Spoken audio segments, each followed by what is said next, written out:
Les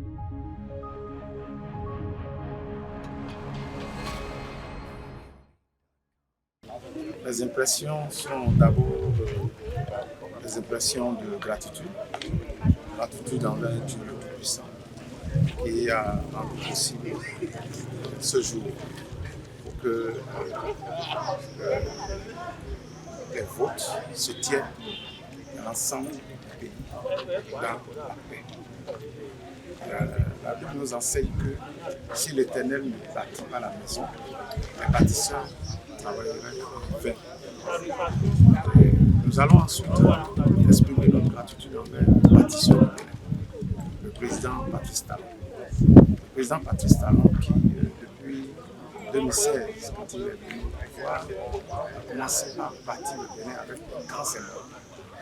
la cité ministérielle, les cités administratives dans l'ensemble des départements du Bénin, la réforme du système partisan qui aujourd'hui est en train de conduire à l'élection pour une alternance démocratique à la tête de notre pays. Vous voyez ce qui se passe aujourd'hui. Je ne citerai pas de pays, mais il suffit de regarder, non loin de nous, ici dans la sous-région, des pays où il est extrêmement difficile que les présidents quittent le pouvoir, surtout qu'il a un bilan extraordinaire et que l'occasion de la dernière révision constitutionnelle aurait pu l'amener à se maintenir. Mais en grand homme d'État, en bâtisseur du pays, il a respecté la loi, il a cédé la place pour que nous ayons un nouveau président. Si on ajoute à tout ça son bilan, au plan économique, au plan financier, au plan social, je crois que nous pouvons dire qu'il a le droit d'être porté effectivement en triomphe à l'issue de ces élections où il passe la main. Cette date sera mémoriale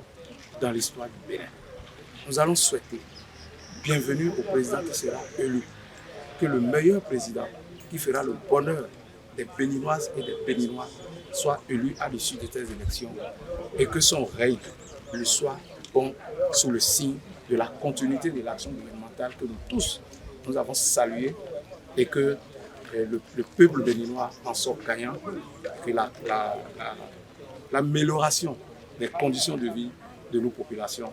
continue dans le même sens pour un Bénin prospère pour nous tous.